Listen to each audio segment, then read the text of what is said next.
성균관대학교 박인권 교수님과 함께하겠습니다. 교수님 안녕하십니까? 안녕하세요. 교수님 인기가 정말 매일매일 실감이 날 정도로 쭉쭉 올라가고 아, 있습니다. 그렇습니까? 네. 교수님의 노고와 헌신이 이제 빛을 보게 되는 것이 아닌가 그런 아유, 생각이 듭니다. 감사드립니다. 네. 오늘 특별한 작품 준비하셨네요. 예, 농나무의 파수꾼이라는 작품인데요. 이 궁금한 게 많아요. 예, 일단 농나무가 무엇인가예요. 이게 그러게요. 예, 일본어로는 쿠스노키라고 돼 있던데요. 예, 예. 이 농나무의 파수꾼 요 책 보면은 다들 궁금해합니다. 네. 농나무 뭐 녹슨나무 이런 건 뭔가, 아닐 거 아니에요. 저 초록색 나무인가, 아 뭐 이렇게, 푸른 나무. 예, 그 신기하는데, 청목이네 청목. 예. 저도 그래서 찾아봤어요. 저도 처음 듣는 것 같아가지고. 네. 그런데 우리나라에도 상당히 많이 있는 나무더라고요. 이게 그렇군요. 그 제주도에 주로 있고, 아 그래요? 왜냐면은 좀 더운 지방에 있는 나무랍니다. 우리 지금 애청자 가운데 제주도에서 듣고 계신 분들이 꽤 꽤 계실 거예요, 아마. 계시거든요. 예. 예, 맞아요. 농나무에 대한 증언을 좀 댓글로 남겨 주시면 감사하겠습니다. 네. 예. 음. 그리고 뭐 한국 쪽에도 있지만 그 중국, 일본하고 대만에 꽤 많이 있는 나무고요. 아 조금 뭐 더운 지방에 잘 자라는 그렇다고 합니다. 나무인가 예. 본데요. 네. 이게 향료로 쓰이는 게 무슨 기름 같은 게 나와 가지고 네.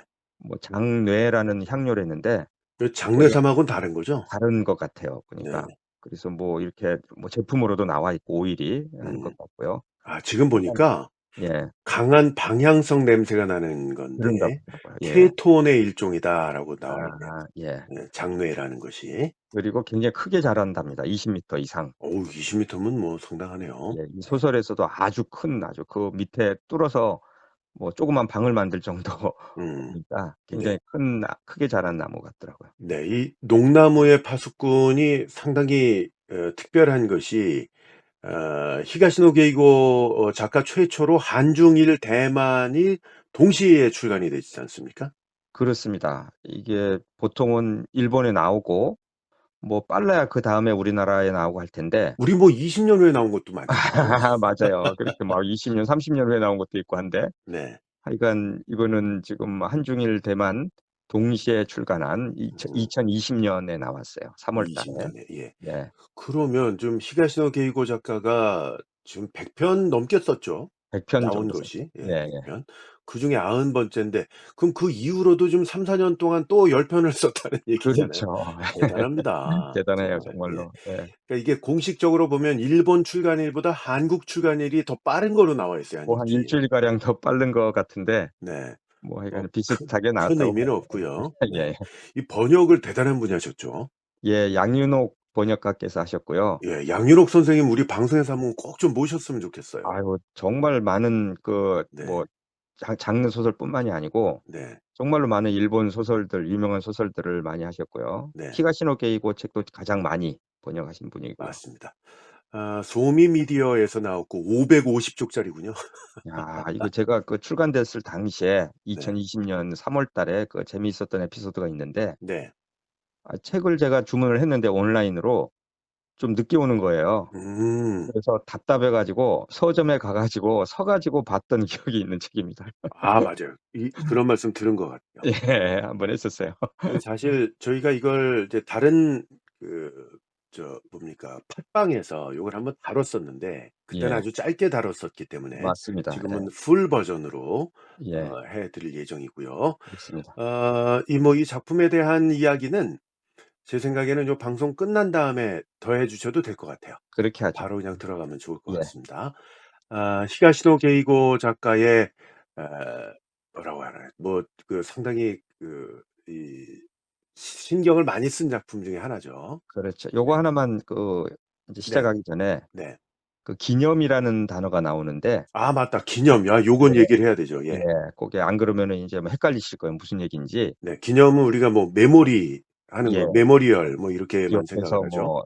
생각한다 이런 건데 네네. 그게 아니고 이게 기자가 비일 기자, 기억 기자가 아 아니고 기도할 때 기자군요. 맞습니다. 예. 네. 그래서 어떤 이게 무슨 의미냐면은 농나무에다가 어떤 음. 염원이나 소원을 빌거나 음. 또는 비는 것뿐만이 아니라 그것을 받아들이는 것, 네. 농나무에서 뭐 이런 의미로 이 소설에서 네, 쓰이더라고요. 이거 대단히 중요합니다. 농나무에다가 염원이나 소원을 빌거나 혹은 그걸 받는 것도 기념이라고 쓰고 있다는 거 기억해 주시고 감상해 주시면 되겠습니다. 그렇습니다. 아, 히가시노 게이고 작가의 야심작 농나무의 파수꾼, 줄거리 해설과 낭독 지금부터 시작합니다. 20대 나이의 레이토는 어려서부터 아버지 어머니가 없이 할머니의 손에 컸어요. 고등학교를 졸업하고는 할머니 집에서 나와서 혼자 힘들게 살아가고 있습니다. 최근에는 공작 기계를 취급하는 회사에서 1년 정도 일하다가 못된 사장에게 밑보여서 잘리기도 했습니다. 이에 화가 난 레이토는 밤에 몰래 자신이 일했던 공장에 들어가서 비싼 공구를 훔치다가 들키게 돼요.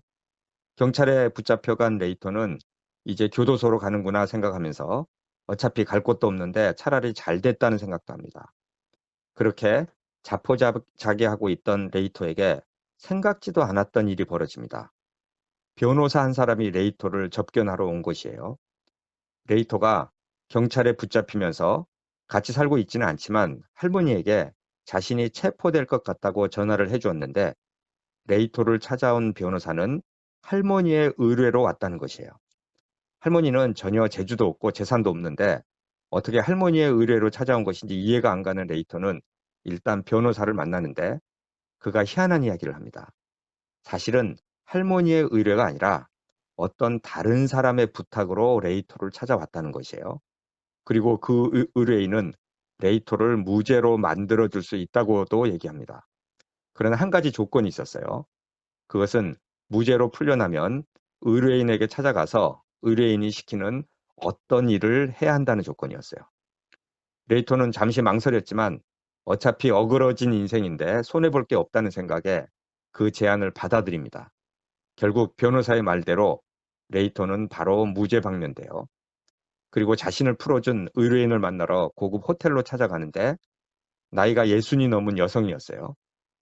레이토는 어렴풋이 어디선가 본 기억이 있는 듯한데 의뢰인 여자가 자신을 기억하지 못하냐고 말하며 자신은 레이토가 막 태어났을 때 한 번, 그리고 15년 전인 초등학생 때 또 한 번 만난 적이 있다는 것이에요.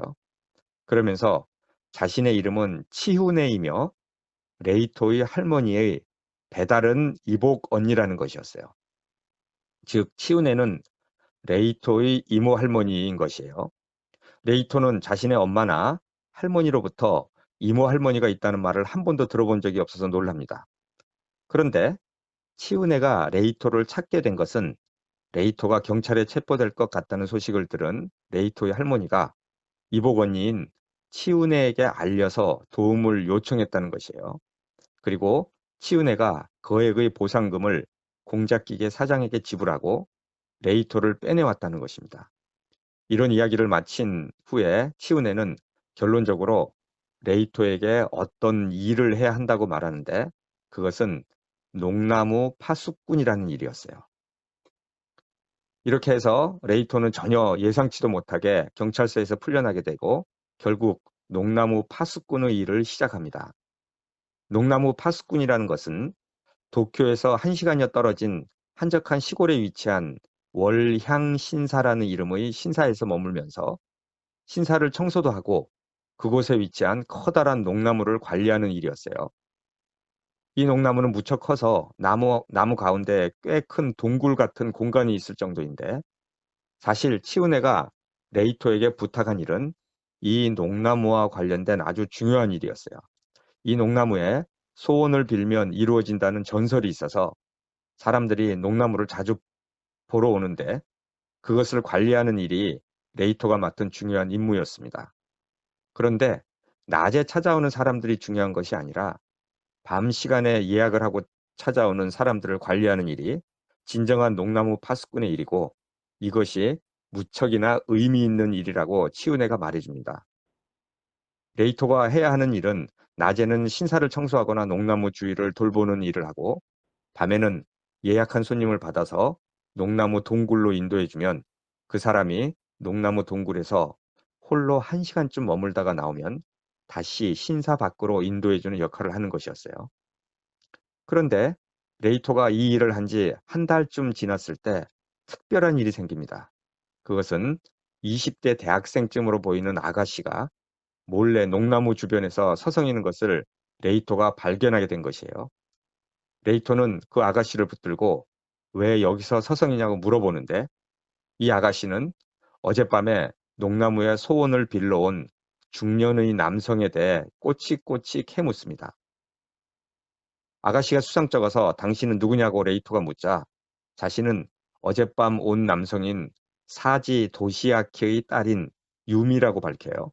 그러면서 자신의 아버지가 농나무 안에서 무엇을 빌었느냐고 캐묻는데, 레이토는 자신은 아무것도 모르며 설사 알고 있더라도 농나무에서 일어난 일에 대해서는 말하지 말아야 하는 것이 규칙이라고 대답합니다.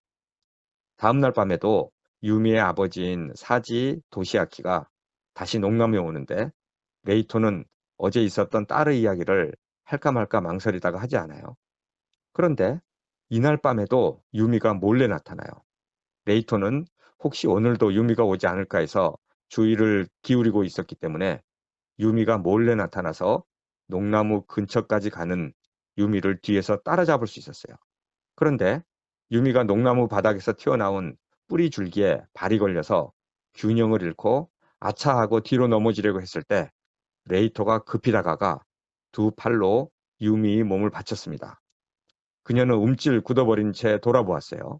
그 얼굴이 공포와 놀람으로 일그러진 것이 옅은 어둠 속에서도 뚜렷하게 보였어요. 레이토는 자신의 입에 둘째 손가락을 대면서 농나무 쪽을 쳐다보았어요. 조용히 하라는 신호였어요. 나무 기둥의 동굴에서 양초 불빛이 새어나왔습니다. 아무래도 도시아키는 이쪽의 상황을 알아차리지 못했는지 밖으로 나오는 기척은 없었어요. 레이토는 유미를 일으켜준 뒤에 그녀의 얼굴을 들여다보고 천천히 고개를 저으며 온 길을 가리켰습니다. 빨리 돌아가라는 몸짓을 해본 것이에요. 그 의도는 전해진 모양이었지만 그녀는 순순히 따르지 않았어요. 못 본 척해 달라는 듯이 얼굴 앞에서 두 손을 맞댔습니다. 레이토는 망설였어요. 이런 한밤중에 아버지를 미행해 온 것을 보면 뭔가 긴박한 사정이 있는 것 같았어요. 아무래도 아버지의 염원을 방해할 생각은 없고 뭘 하는지 살짝 들여다보려는 것뿐인 모양이에요. 그런 정도라면 못 본 척 해줘도 괜찮지 않을까 하고 얼핏 생각했어요. 하지만 혹시라도 도시아키에게 들키면 일이 커집니다. 파수꾼의 역할이 뭐냐라고 책임 추궁을 당할 수 있어요. 그렇게 레이토가 고민에 빠져 있을 때였습니다.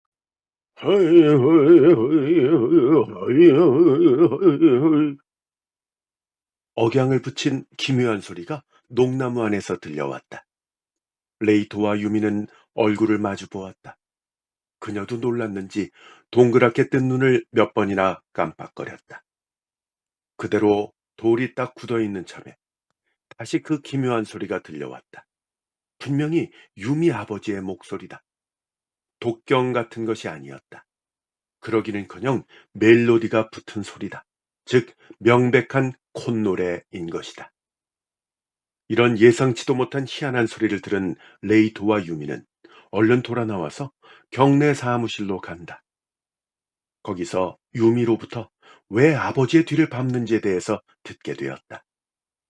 6개월쯤 전에 치매에 걸린 할머니의 상태가 더 안 좋아져서 요양원에 맡기고 아버지와 엄마는 편해졌는데, 아버지인 도시아키가 자신의 회사에서 낮에 잠깐 말도 없이 사라졌다가 회사로 들어온다는 것을 알게 되었다는 것이다.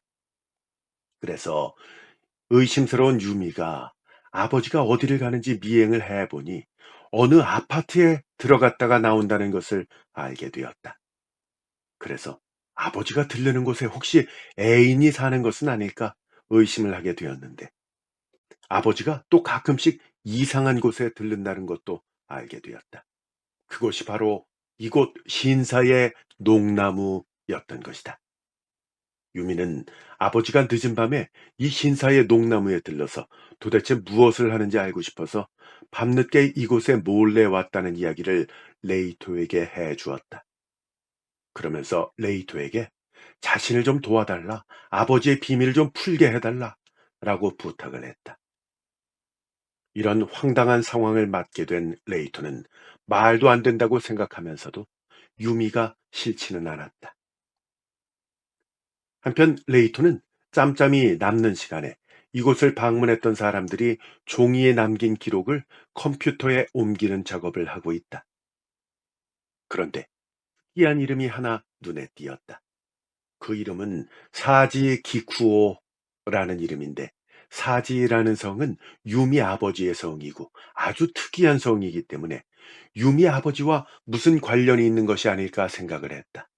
그래서 레이토는 유미에게 사지 기쿠오라는 사람이 5년 전에 농나무를 방문한 기록이 있는데 혹시 아는 사람이냐고 문자를 보냈다. 잠시 후 유미는 짐작되는 게 있다면서 자신이 곧 알아보겠다고 답장을 보냈다. 그리고 얼마 후 유미가 레이토를 찾아와서 사지 기쿠오가 누구인지 말해준다. 자기 아버지 도시아키의 형인 것 같다는 것이다. 그런데 아버지의 형인 기쿠오의 존재는 철저히 베일에 가려져 있다고 말한다. 유미는 자기에게 큰아버지가 되는 기쿠오의 존재에 대해서는 어렴풋이 들은 적은 있지만 직접 본 적은 없으며, 큰아버지의 존재에 대해서 집안에서 말하는 것은 금기시 되어 있다는 것이다. 그런데 아마도 4년쯤 전에 돌아가신 게 아닐까 생각된다는 것이다. 왜냐 하면 큰아버지 기쿠오는 몸이 심히 안 좋았고 요양원에 있었던 것 같은데 거기서 사망한 것이 아닐까 생각된다는 것이다. 그런데 유미의 말에 따르면 우연인지 몰라도 기쿠오가 죽은 4년 전부터 자신의 할머니의 치매가 시작되었다는 것이다.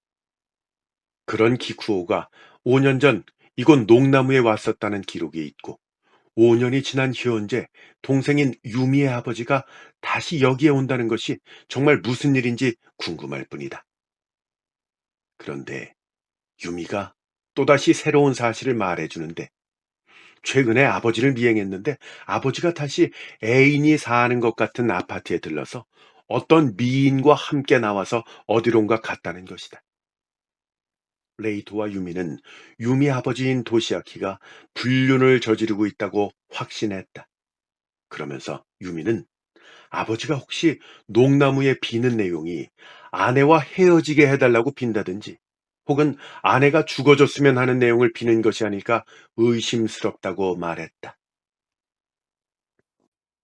이야기의 배경은 바뀌어서 며칠 후 밤 10시에 레이터가 신사 종무소 앞에 기다리고 있으려니 경내 입구 쪽에서 두 개의 불빛이 다가왔어요.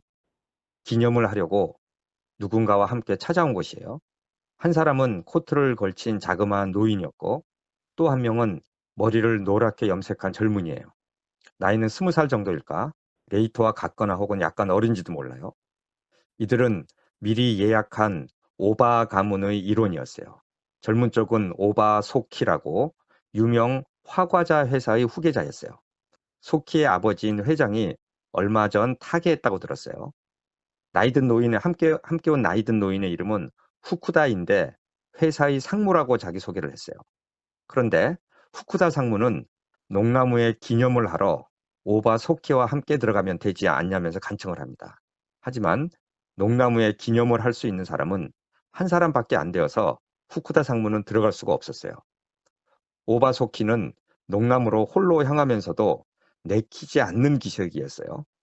그 뒤에서 후쿠다 상무가 소키에게 부디 자신을 믿고 열심히 해보라면서 고개를 조아립니다.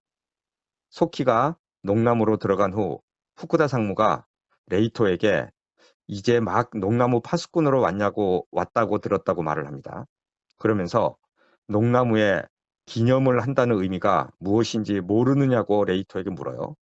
사실 레이토는 예약한 사람이 밤에 농나무에 혼자 들어가서 기념을 한다는 의미가 무엇인지 전혀 모르고 이 일을 맡았어요. 이모 할머니인 치은혜는 일절 가르쳐 주지 않고 레이토 스스로 알아내야 한다고 말했던 것이에요.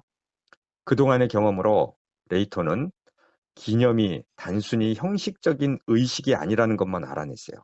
기념을 하면 뭔가 얻는 게 있는 것이다.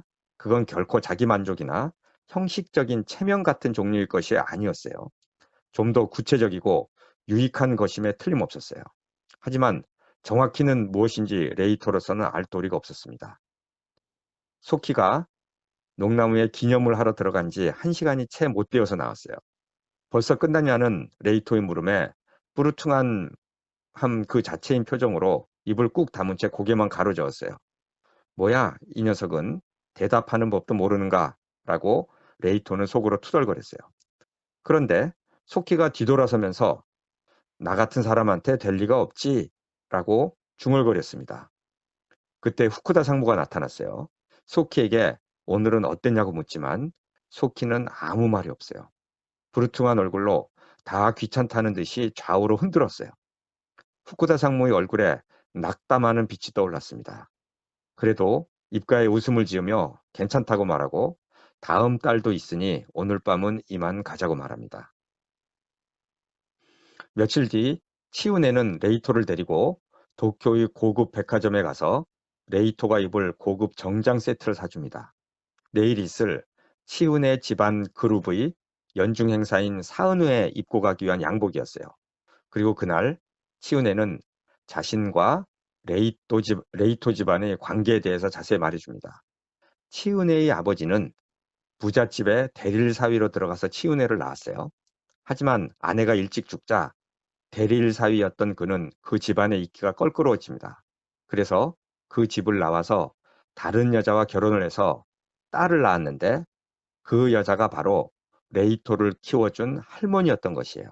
즉 치우네와 레이토의 할머니는 이복자매였어요.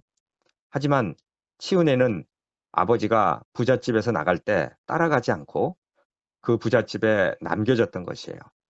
이런 복잡한 이유로 두 가문은 전혀 교류가 없었다고 해요. 세월이 흘러 치윤회의 아버지이자 레이토의 할아버지가 일찍 돌아가시고 레이토의 할머니가 레이토의 엄마를 홀로 키웠기 때문에 레이토 집안은 아주 어려운 삶을 살아왔어요. 레이토의 엄마는 술집에 나가 일을 했습니다. 그리고 술집에서 만난 유부남과의 사이에서 레이토가 생긴 것이에요. 유부남은 아이를 지우라고 했지만 레이토의 엄마는 그렇게 하지 않았고 레이토가 태어난 것이에요. 레이토의 아버지는 레이토가 태어난 후 본처에게로 돌아가 버렸어요. 그렇기 때문에 레이토는 어려서부터 아버지가 누군지 본 적도 없었어요. 그런데 이런 엄마도 레이토가 초등학교 저학년 때 병으로 죽었어요. 엄마가 죽은 후로 레이토는 할머니와 고등학교를 졸업할 때까지 같이 살았고 그 후로 혼자 이일저일 닥치는 대로 하며 살다가 여기까지 이른 것이에요. 레이토는 자신의 인생은 더할 나위 없이 불우한 존재라고 생각하며 살아가고 있었어요. 그나마 배다른 이모 할머니인 치우네가 뒤늦게라도 나타나 자신을 돌보아 주어서 다행인 것이에요. 치우네의 말에 의하면 치우네가 레이토의 집안에 도움을 주려고 했지만 레이토의 엄마가 레이토를 낳은 후에 더 이상은 자신의 집안에 관여하지 않았으면 좋겠다고 매정하게 말하는 바람에 그 후로는 관계하지 않았다는 것이에요. 아마도 레이토의 엄마는 유부남과의 사이에서 아이를 낳았다는 것에 대한 간섭을 받기 싫었던 모양이라고 치은혜가 말합니다. 다음 날 간 치훈의 가족 그룹의 사은회는 엄청나게 고급스러웠고 성대했다. 거기서 여러 사람을 만나서 인사도 했다. 치훈애가 이 그룹을 일으켜 세우는데 커다란 공을 세웠다는 것도 알게 되었다. 하지만 지금은 나이가 들어서 거의 은퇴한 상황인데 그룹을 물려받은 사람들이 치훈애를 푸대접하는 것을 보고 레이토는 마음이 좋지 않았다. 그런데 성대한 사은회장에서 생각지 못한 인물을 만났다. 농나무의 아버지를 몰래 미행해왔던 유미를 만난 것이다. 유미의 아버지는 사업상 도움이 될까 해서 여기 온 것이었고 유미가 함께 따라왔던 것이다. 레이토는 사은회가 끝나고 유미와 커피숍에서 만난다. 거기서 유미 아버지의 형인 기쿠오가 죽을 때까지 머물렀던 요양원에 함께 가보기로 했다. 거기 간다면 기쿠오와 유미 아버지와의 관계 등에 관한 것을 새로운 정보를 얻을 수 있을 것 같아서였다. 다음 날 레이토와 유미는 차를 빌려서 요양원으로 가는데 거기서 들은 유미 아버지의 형인 기쿠오의 이야기는 정말로 놀라운 것이었다. 기쿠오는 10년 전에 요양원에 들어왔는데 심각한 알코올 중독이었고 몸은 이미 망가질 대로 망가진 상태였다는 것이다. 특히 소리를 전혀 듣지 못했다고 한다. 즉, 청각 장애인이 되었다는 얘기다. 그리고 기쿠오의 어머니, 즉 유미의 할머니가 한 달에 한 번씩 면회를 왔다는 이야기도 들었다. 그리고 4년 전 기쿠오가 죽었을 때 유미의 아버지, 즉 기쿠오의 동생도 장례식에 참석했다는 것이다. 이런 이야기를 듣고 나서 레이토는 요양원에 혹시 5년 전에 기쿠오가 외출한 기록이 있느냐 하고 물어보는데 실제로 1박 2일 일정으로 어디를 갔다 온 기록이 있다고 말해 주었다. 그래서 레이토와 유미는 기쿠오가 5년 전 농나무에 왔다 간 것을 확신한다. 하지만 왜 농나무에 왔다 간 것인지, 그리고 5년이 지난 현재 왜 유미의 아버지이자 기쿠오의 동생인 도시아키가 농나무에 오는 것인지에 대한 것은 궁금하기만 했다. 며칠 뒤 레이토는 유미를 다시 만났다. 유미는 지난번 요양원에서 들었던 정보를 토대로 새로운 소식을 알아왔다. 유미가 현재 치매에 걸려 요양원에 있는 할머니를 만나고 왔다는 것이다. 할머니에게 큰아버지인 기쿠에 대해서 물어보았지만 전혀 엉뚱한 대답을 했다는 것이다. 하지만 수학도 있었다고 말했다. 할머니가 가지고 있는 앨범에서 아버지와 큰아버지 그리고 할머니와 함께 찍은 사진을 보았는데 무슨 피아노 연주회장 같은 곳이었다는 것이다. 아마도 큰아버지와 관련이 있는 것 같다고 말했다. 레이토는 그러면 큰아버지에 대해서 유미가 직접 아빠한테 물어보면 되지 않느냐 하고 물었다. 그러자 유미가 그러면 자신이 어떻게 큰아버지의 존재를 알게 되었으며 왜 큰아버지의 뒷조사를 하게 되었는지의 과정을 아빠에게 털어놓아야 되기 때문에 그렇게 할 수 없다고 말한다. 그리고 자신은 현재 아빠가 만나고 있는 여성에 대한 것이 더 관심이 있다고도 말했다. 레이토도 유미에게 새로운 정보를 주는데 그것은 농나무에 관한 것이었다. 레이토는 농나무에 기념을 하러 오는 사람들을 통해 어렴풋하게나마 농나무에 오는 이유를 알게 된 것이다. 그것은 사람들이 유언 비슷한 것을 농나무에 남기는 것 같다고 유미에게 말해 주었다. 그리고 혈연 관계에 있는 사람만이 농나무에 남긴 유언 같은 것을 받을 수 있다는 이야기도 해준다. 그리고 유언을 남기는 사람들은 달이 금음인 날에 남기고 유언을 받는 사람은 달이 보름인 날에 받는 것 같다고도 알려주었다. 그러자 유미가 유언이라면 종이에 남기면 되지 굳이 농나무에 남기는 이유가 뭔지 모르겠다고 말했다. 레이토도 그 이야기를 듣고 도대체 농나무와 관련된 이해하기 힘든 일들이 너무 많아서 궁금하기만 했다.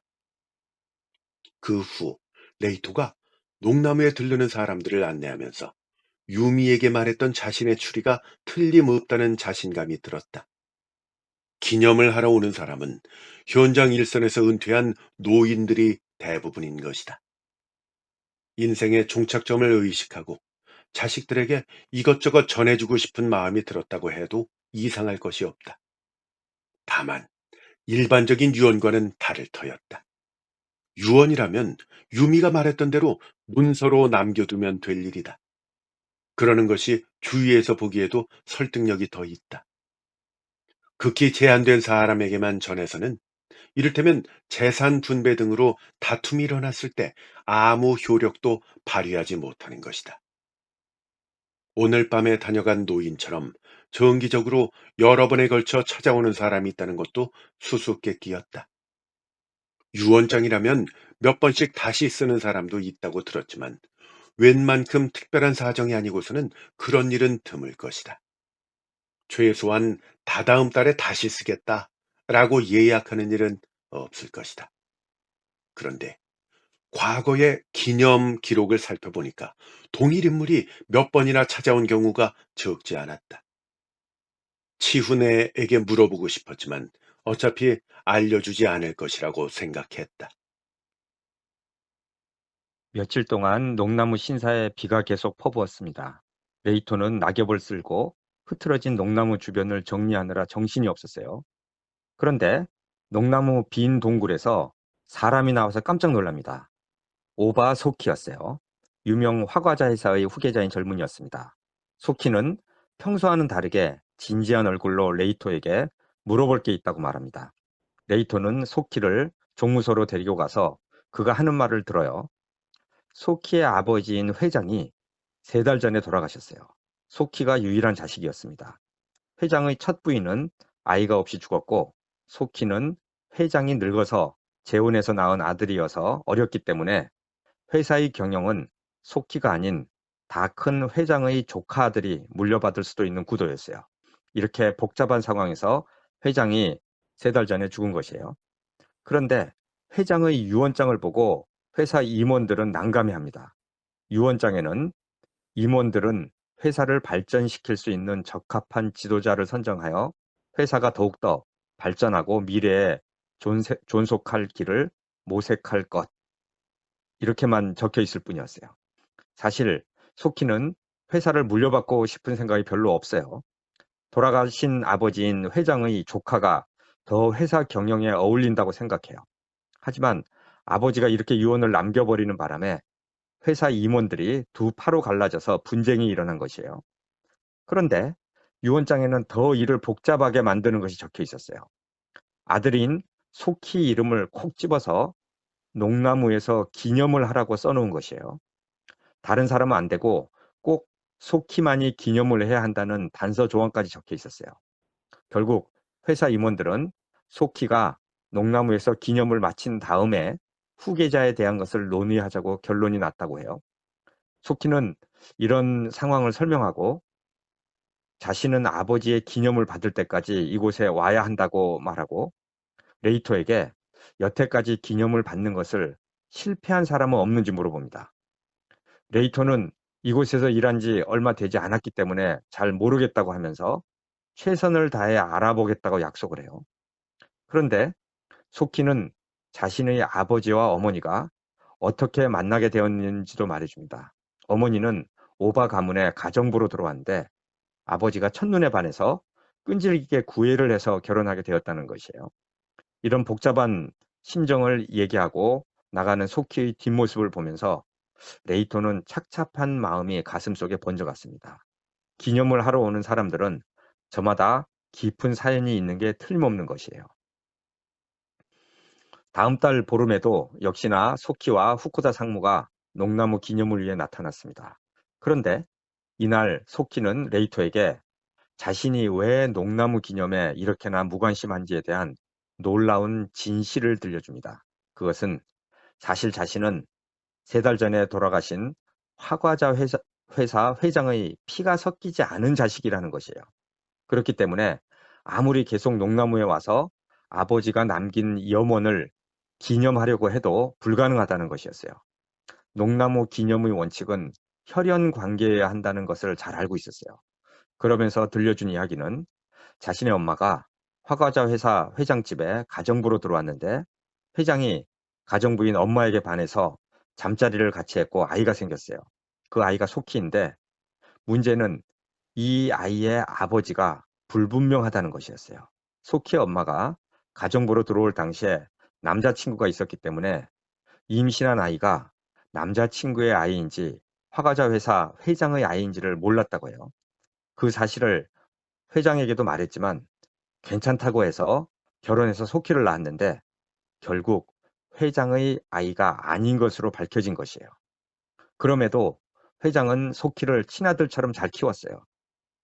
그런데 이상한 것은 회장이 죽기 전에 농나무에 염원을 남겼는데 그 염원을 받을 수 있는 유일한 사람으로 소키를 지목하고 죽었다는 것이에요. 사실 두 사람 사이는 혈연 관계가 아니기 때문에 소키가 회장의 염원을 받는 것은 불가능했어요. 그것을 잘 알고 있는 회장이 왜 소키를 지목했는지 그것이 불가사의하다는 것이었어요. 이런 말을 소키가 레이토에게 다 하고 나서 레이토에게 당신은 농나무의 파수꾼이니 무엇라도 지혜를 달라고 애원을 합니다. 하지만 레이토도 이것에 관해서는 대답할 말이 생각나지 않아요. 그리고 다시 한 달이 흘렀다. 보름을 맞아 또다시 후쿠다 상무와 소우키가 농나무에 나타났다. 후쿠다 상무가 차로 돌아가 있는 동안 소키와 레이토 단 둘만 남게 되자 레이토는 소키가 지난번 얘기한 것에 대해서 곰곰이 생각을 해보았는데 아주 좋은 지혜가 떠올랐다고 소키에게 말했다. 그것은 회사 사람들에게 드디어 아버지의 염원을 받았다고 거짓말로 말하라는 것이었다. 이어서 레이토는 다음과 같이 소키에게 말했다. 소키의 아버지가 소키가 자신의 친아들이 아니기 때문에 농나무의 염원을 받을 수 없음을 알고 있으면서도 소키를 지목한 이유는 설령 염원이 전해지지 않더라도 자기 아들이라면 자신의 모든 생각을 이어가 줄 것이라고 아들을 믿었기 때문일 것이라고 말했다.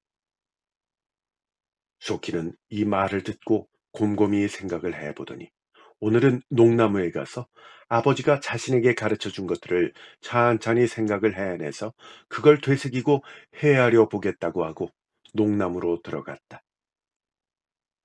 그 다음 날 레이토가 월양신사 경내에 낙엽을 쓸고 있을 때 갑자기 후쿠다 상무가 나타났다. 상의할 일이 있다는 것이다. 그러면서 후쿠다 상무가 들려준 이야기는 정말 놀라운 것이었다. 어젯밤 이곳을 다녀간 소키가 자신이 아버지의 염원을 받았다고 선언했다는 것이다. 이 말을 들은 레이토는 그러면 잘된 것이 아니냐고 말했다. 그러자 후쿠다 상무는 소키가 염원을 받았다는 건 거짓말일 거다. 레이토 당신이 소키에게 그렇게 하라고 알려줬지? 라고 물었다.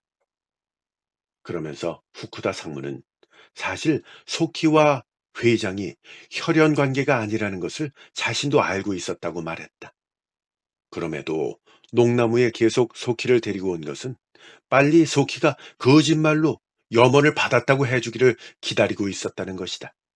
그리고 그 이유는 소키가 회장의 염원을 받았다는 건 회장의 친자식이라는 것을 선언하는 행위라는 것이다. 그 의미는 회사 사람들 중에 소키가 회장의 친자식이 아닐지도 모른다고 의심하는 사람들이 있는데 회장의 염원을 소키가 받았다는 것은 그 사람들에게 의심의 여지를 없애버리는 일이었다는 것이다. 그리고 회장이 소키를 농나무 기념의 유일한 당사자로 지목한 것도 회장의 깊은 배려였고 회장의 의도도 아들인 소키가 염원을 받은 척하는 것이었다고 말한다. 그리고 더욱더 소키가 잘한 행동은 아버지인 회장이 회사 후계자로 자신보다는 사촌형이 되는 것이 좋겠다는 염원을 남겼다고 회사에 선언한 것이라고 하면서 소키가 아버지인 회장님의 뜻을 정말로 잘 이해했다고 말했다. 마지막으로 후쿠다 상무는 이 일이 잘 끝나도록 도와준 레이토에게 깊은 감사를 표했다. 이야기의 배경은 바뀌어서 유미의 아버지가 기념을 하러 오는 밤이 되었어요. 유미 간청에 못 이겨서 레이토는 유미가 농나무 안에 도청 장치를 설치하는 것을 묵인할 수밖에 없었습니다. 도청 장치를 통해서 유미의 아버지가 농나무에서 정확히 어떤 기념을 하는지 엿듣기로 한 것이에요. 그날 밤 유미의 아버지가 농나무로 들어간 후에 유미와 레이토는 살금살금 농나무 옆으로 다가갔어요. 그리고 농나무에서 조금 떨어진 곳에서 유미의 아버지가 기념하는 소리를 엿듣는데 지난번과 마찬가지로 유미 아버지는 희한한 노래 비슷한 것을 흥얼거립니다. 그런데 갑자기 도청기에서 피아노 소리가 흘러나왔어요. 그런데 그 피아노 소리가 유미 아버지가 흥얼거리는 노랫소리와 비슷한 것이었어요. 도대체 유미 아버지는 농나무 안에서 왜 이런 이상한 행동을 하는지 모르겠다고 두 사람이 생각하는데 갑자기 그 순간 큰일이 생깁니다. 유미 아버지가 끝날 시간이 안 됐는데 갑자기 농나무에서 나오는 바람에 레이토와 유미가 도청하고 있는 것을 들킨 것이에요. 자신이 농나무에서 기념하는 것을 도청당하고 있다는 것을 알게 된 유미 아버지는 이게 어떻게 된 일이냐고 화를 크게 내면서 레이토와 유미를 다그칩니다. 유미는 레이토는 아무 잘못이 없고 자신이 우겨서 도청을 하게 되었다고 말하고, 왜 자신이 아버지를 미행하고 여기까지 와서 도청기로 엿듣고 있는지 그동안에 있었던 일들을 다 말해줍니다. 그러면서 아버지야말로 어떤 여자를 만나는 게 아니냐고 다그쳐요. 그리고 농나무에 오는 이유가 큰아버지인 기쿠오와 관련이 있지 않느냐고도 묻습니다. 이 말을 들은 유미 아버지는 깜짝 놀라면서 어떻게 그런 것까지 알고 있느냐고 말하고 결국 얼굴이 풀어집니다. 그리고 이 배경에는 긴 이야기가 있다면서 다음과 같은 놀라운 이야기를 들려줘요. 유미 아버지의 형인 기쿠오는 특별한 재능을 타고 태어났어요. 그것은 피아노를 잘 치는 것이었어요. 천재라고 생각될 정도로 특별했습니다. 하지만 그런 재능을 타고난 기쿠오의 아버지는 당황했어요. 장남에게 자신의 사업을 물려줄 생각이었는데 전혀 다른 재능을 아들이 타고난 것이에요. 처음에는 아들 기쿠오가 피아노를 직업으로 삼기 위해서 전공하는 것을 반대했지만 기쿠오의 엄마가 간절히 애원해서 결국 피아노를 전공하게 되었습니다. 할 수 없이 가업은 기쿠오의 동생이자 유미 아버지인 도시아키가 물려받게 되었어요. 어쨌든 이렇게 기쿠오는 피아노에 매진하는데, 기쿠오가 대학을 가게 되었을 때 커다란 변수가 생깁니다. 기쿠오가 자신은 피아노를 전공하지 않고 작곡을 전공하겠다고 막무가내로 우긴 것이에요. 결국 기쿠오는 피아노 대신 작곡을 전공하게 되고 집에서 떨어진 대학으로 진학을 하게 되는데, 방학이 되어도 얼굴만 잠시 비추고 다시 학교로 돌아가 버렸어요. 이렇게 시간이 지나가자 뭔가 잘못되어 가고 있다고 눈치챈 엄마가 기쿠오의 기숙사에 가보는데, 이미 오래전 기쿠오는 대학교를 자퇴하고 창고 같은 곳에서 연극하는 사람들과 어울리고 있었던 것이에요. 이 사실을 전해 들은 기쿠오의 아버지는 크게 화를 내면서 기쿠오를 다시는 집에 들이지 말라고 하고, 이 모든 것은 기쿠오 엄마의 잘못이라고 혼내킵니다. 그런 일이 있고 난 뒤로 기쿠오가 집에 돌아오는 일은 없었어요. 도시아키는 대학 졸업 후 집으로 돌아와 가업을 거들기 시작했지만 형이 어디서 무엇을 하는지는 알지 못했어요. 하지만 어머니인 다카코가 식구들에게는 비밀로 하고 이따금 형을 만나러 갔던 것 같아요. 물론 아버지도 그런 눈치는 채고 있었어요. 어느 날 도시아키는 아버지에게서 어머니 뒤를 밟아달라는 부탁을 받았습니다. 아버지가 정말로 알고 싶은 것은 두 사람이 어떤 식으로 만났느냐가 아니라 기쿠오의 현재 상황이라는 걸 도시아키는 눈치채고 있었어요. 친아버지인데 아들이 마음에 걸리지 않았을 리 없어요. 그리고 아버지는 도시아키에게 만일 기쿠오와 얘기할 기회가 있으면 이걸 전해주라고 봉투 하나를 건넸어요. 받아보니 두툼한 게 돈이구나라고 도시아키는 짐작했습니다. 어머니가 기쿠오를 만나리라고 예상했던 날, 도시아키는 조심조심 들키지 않게 어머니의 뒤를 밟았어요. 어머니가 전차를 갈아타고 도착한 곳은 요요기 공원이었습니다. 일요일이라서 놀러 나온 가족이며 커플들의 모습이 여기저기서 눈에 띄었어요. 악기를 연습하는 그룹도 있었습니다. 어머니 다카코가 발을 멈춘 곳은 중앙광장의 한 귀퉁이였습니다. 사람들이 둘러설 정도는 아니지만 그곳쯤에서 사람들의 걸음이 조금 느려지는 것 같았어요.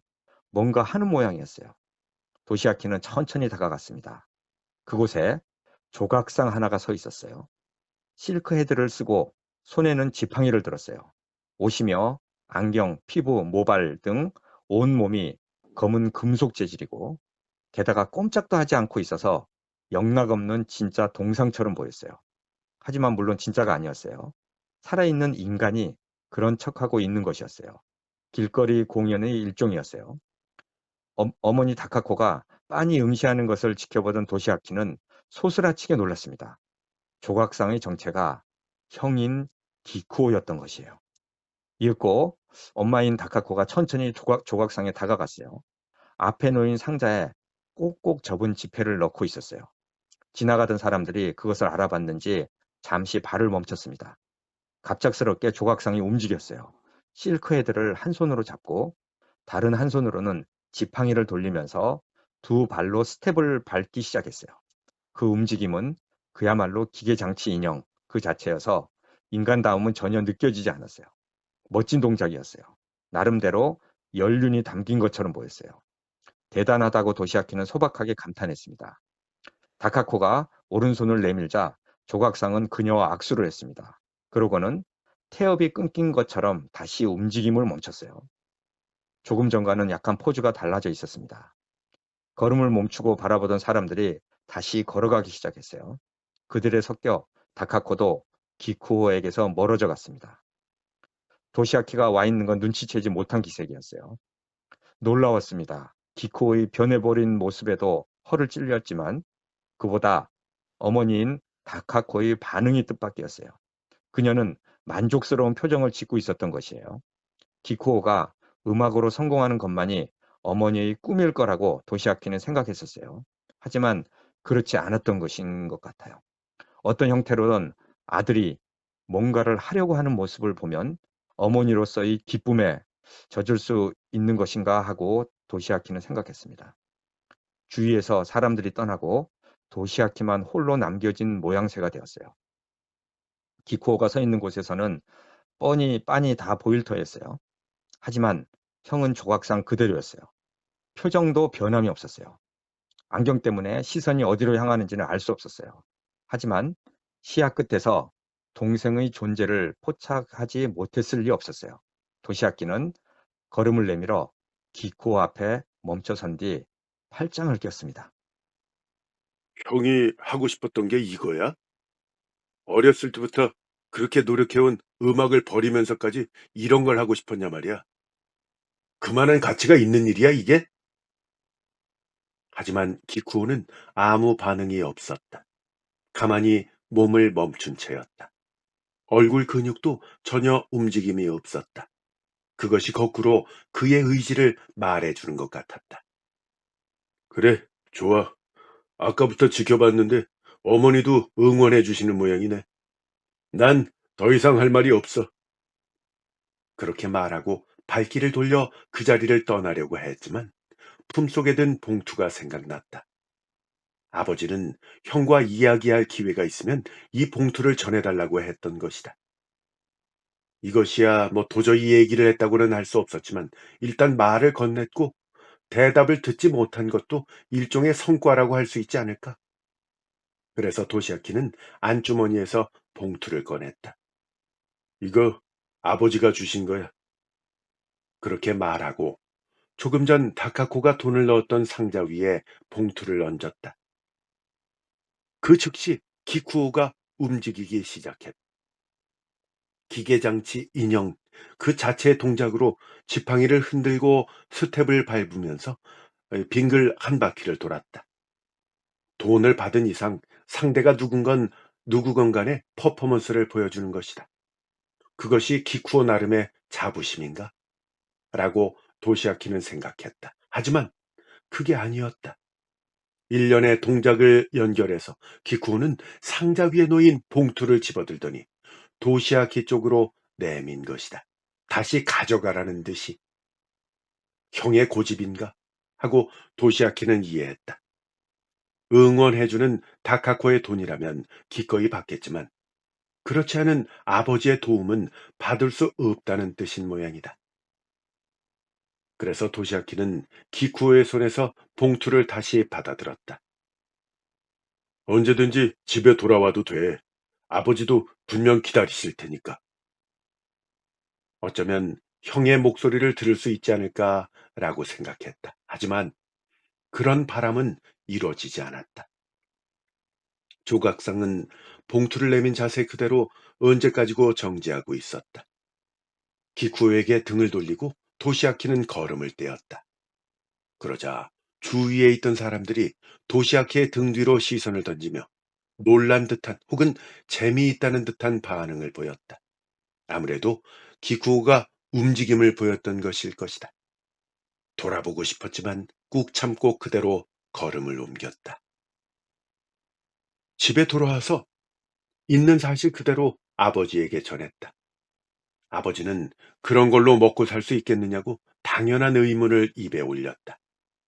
도시아키는 고개를 갸웃거릴 수밖에 없었다. 그 뒤에도 다카코는 정기적으로 기쿠오를 만난 것 같았다. 하지만 아버지나 도시아키는 기쿠오에게 신경을 꺼버렸다. 그렇게 수년이 흘렀다. 잊고 있던 형인 기쿠오에게 연락을 하지 않으면 안 되는 상황이 발생했다. 아버지가 심근경색으로 쓰러져서 그 길로 병원에서 숨을 거두었기 때문이다. 도시아키는 어머니에게 형에게 연락을 해서 장례식에 참석하게 해달라고 했지만 어머니는 머뭇거리기만 하고 확답을 주지 않았다. 그래서 도시아키가 거듭 재촉하자 사정이 있다면서 장례식이 끝나고 말해주겠다고 했다. 결국 형 기쿠오는 아버지 장례식에 오지 않았다. 장례식이 끝나고 어머니가 도시아키에게 해준 이야기는 충격적인 것이었다. 어머니가 맨 먼저 입에 올린 것은 모두 다 내 잘못이야 라는 반성의 말이었다. 그리고 그녀는 기쿠오에게 무슨 일이 있었는지 말하기 시작했다. 기쿠오는 희망으로 벅차오르는 가슴을 안고 음대에 입학을 했지만 거기서 큰 좌절을 맛보게 되었다. 함께 공부하는 친구들의 엄청난 재능과 실력을 목도하고 완전히 자신감을 잃어버린 것이다. 천재라느니 신동이라느니 다들 떠받들었지만 어차피 좁은 지역에서의 일이었고 자기 정도의 존재는 광대한 음악 세계에서 작은 돌멩이 하나에 불과하다는 것을 깨달아야만 했다.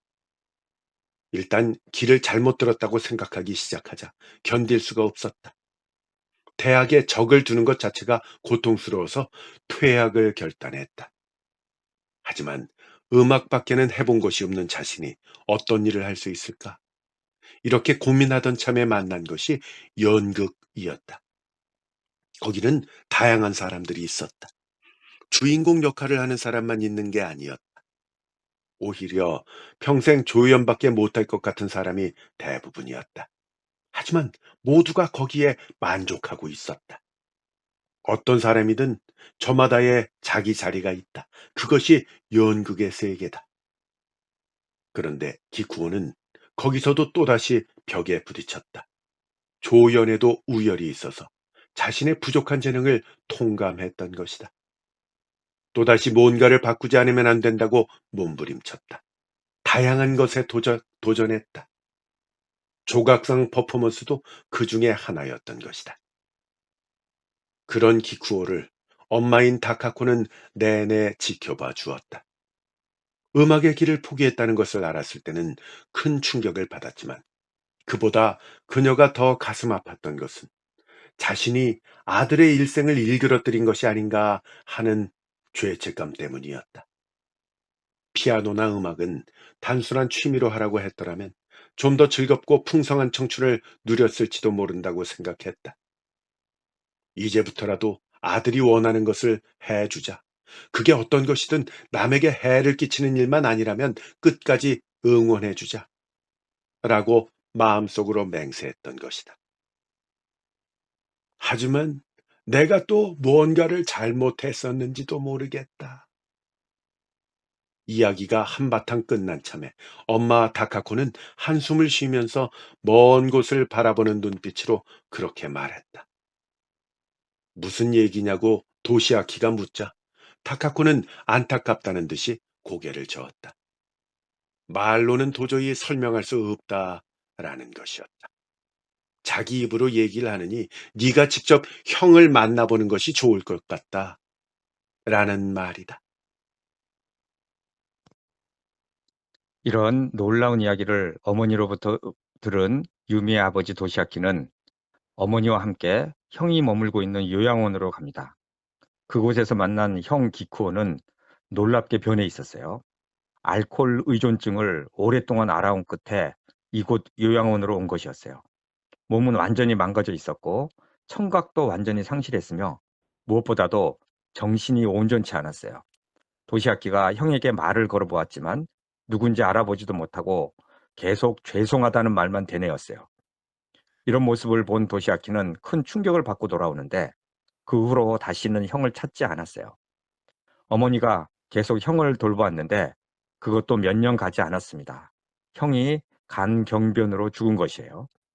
형이 죽은 직후부터 어머니의 상태가 심각해졌어요. 갑자기 치매가 찾아온 것입니다. 결국 어머니는 요양병원으로 옮겨졌고 도시아키는 이제부터는 딸 유미와 아내와 잘 살면 되겠다는 생각을 하게 되었어요. 하지만 그게 끝이 아니었습니다. 또 다른 이야기가 시작됩니다. 어머니가 요양원으로 떠나신 뒤 그 방을 정리하다가 편지 한 통을 발견했어. 책 속에 끼워져 있더라고. 받는 사람은 어머님께라고 되어 있고, 이 보낸 사람으로 형의 이름이 적혀 있었어. 근데 고약하게도 아직 듣지 않은 편지였어. 난감하다고 생각했지. 뭐 언제 형한테서 받아왔는지는 모르지만, 이 아마도 어머니가 편지 받은 걸 깜빡 잊어버렸던 모양이야. 아니면 형이 책에 끼워 놓고는 그런 얘기를 안 하고 건네줬는지도 모르겠어. 어느 쪽이든 어머니는 아직 보지 못하신 편지야.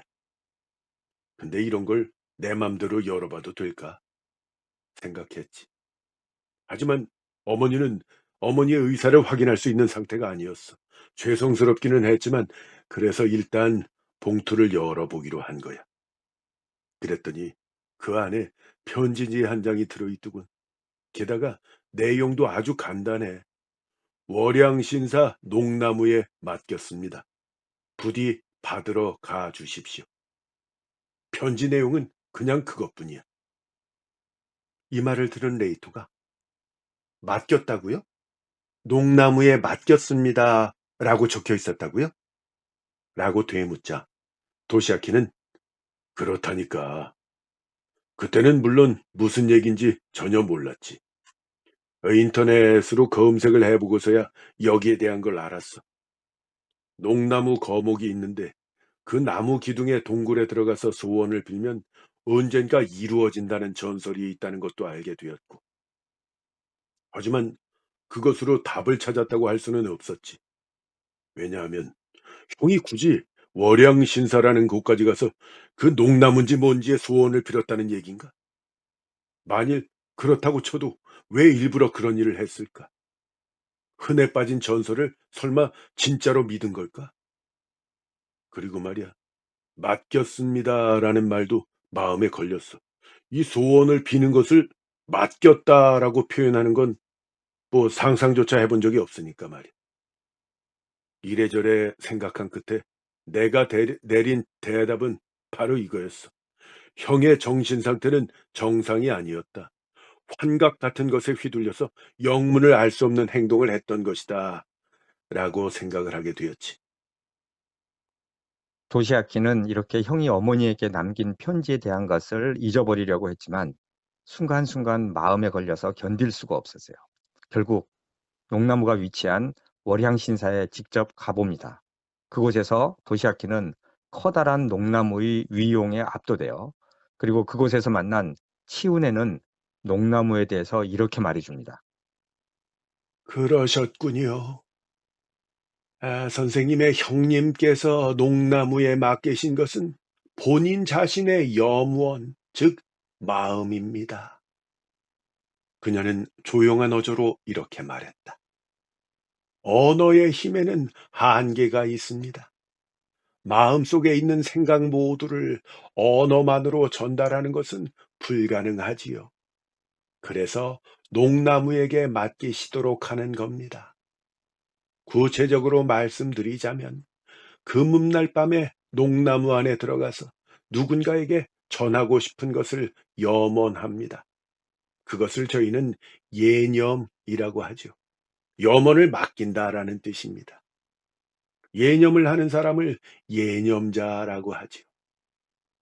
농나무는 예념자의 그 모든 생각을 기억합니다. 그리고 보름날이 다가오면 그것을 뿜어냅니다. 그때 농나무 안에 들어가면 그 염원을 받을 수가 있는 것이지요. 다만 그것을 받을 수 있는 사람은 혈연 관계인 사람뿐입니다. 이런 편지를 남기신 것을 보면 형님께서는 어머님이 받아주시기를 원했던 것 같군요. 치훈에는 편지를 도시아키에게 돌려주면서 이렇게 말했다. 이런 농나무와 관련된 놀라운 이야기를 들은 도시아키는 결국 보름날 밤에 농나무에 들어가서 형이 어머니에게 남겼다고 생각되는 것을 자신이 대신 받기로 합니다. 도시아키는 손전등으로 앞쪽을 비추면서 덤불숲 안으로 들어갔다. 무서울 만큼의 정적 속에 초목을 밟는 소리만 귀에 들어왔다. 이윽고 농나무 특유의 장뇌 향이 코끝에 감돌았다. 덤불숲을 빠져나가자 거대한 나무의 그림자가 눈앞에 나타났다. 손전등의 싸구려 불빛 따위로 전체를 비추는 것이 송구스러울 만큼 장엄한 기운이 진하게 덮쳐들었다. 도시아키는 발을 멈추고 여기서도 몇 번인가 심호흡을 거듭했다. 발밑에 불빛을 대고 도시아키는 다시 몸을 움직였다. 농나무 왼편으로 돌아 들어가자 나무 기둥에 큼직한 구멍이 뚫려 있었다. 그다지 허리를 숙이지 않아도 들어갈 수 있었다. 동굴 벽에 작은 칸이 있고 거기에 촛대가 준비되어 있었다. 도시아키는 밀초를 꽂고 성냥으로 불을 붙였다. 그 다음에 손전등 스위치를 껐다. 잠시 뒤 밀초에서 강렬한 향기가 흘러나왔다. 훈제 같은 냄새인데 농나무 본래의 향기와 섞이자 특별한 요기를 품은 것처럼 느껴졌다. 그 향기에 휘감기는 것만으로도 다른 세계로 이끌려가는 듯한 느낌이었다. 자, 이제 어떻게 할까? 치훈에는 그 사람과의 추억에 젖어본다는 가벼운 느낌이어도 괜찮다고 했지만 기쿠오와의 추억이라야 얼마 되지도 않는다. 성인이 된 뒤로는 거의 만나본 적이 없는 것이다. 병원에서 얼굴을 마주했을 때의 기쿠오는 이미 폐인이 되었었다. 커뮤니케이션조차 제대로 취할 수 없었다. 나를 거부하는구나 라고 느꼈을 뿐이다. 요요기 공원에서 만났을 때의 일을 떠올렸다. 아니, 그걸 만난 거라고 해도 될까? 형은 완전히 조각상이 되어 있었다. 어떤 마음이었을지 그건 아직도 알 수가 없다. 제대로 된 추억이라고 하면 아득한 옛날이다. 아직 도시아키가 중학생 정도였을 땐가. 갑작스럽게 기쿠오의 목소리가 귓속에서 되살아났다. 솔직히 말하면 하고 싶은 걸 하는지 아니면 하지 않으면 안 되니까 하고 있는 건지 나도 잘 모르겠다. 음악은 좋아하고 피아노 치는 것도 재밌는데 뭔가 조금 다른 곳으로 가고 있는 것 같다. 라고 기쿠오가 말했던 것이다. 도시아키가 방에서 고등학교 입시 공부를 하던 때의 일이었다. 형의 그런 말을 들은 도시아키가 그렇게 얘기하면 어머니가 슬퍼할 것이다. 어머니는 형의 재능에 인생을 걸고 있다. 라고 말했다. 그러자 기쿠오는 그건 나도 알아. 알고는 있는데. 라면서 말끝을 흐렸던 것이다. 형의 속마음을 들은 것은 그것이 처음이자 마지막이었다. 그 뒤로 기쿠오가 어떤 마음으로 살아갔는지 도시아키에게는 모두 다 수수께끼였다. 역시 나한테는 아무것도 감지되지 않는가? 그렇게 생각하고 어깨에 힘을 뺐을 때였다. 그때 장뇌 향이 더욱더 강해지는 느낌이 들었다. 그와 동시에 뭔가 스르륵 머릿속에 들어오는 감각이 있었다. 도시아키는 눈을 감았다. 급격하게 가슴이 술렁거렸다. 뇌리에 희미하게 하얀 것이 떠올랐다.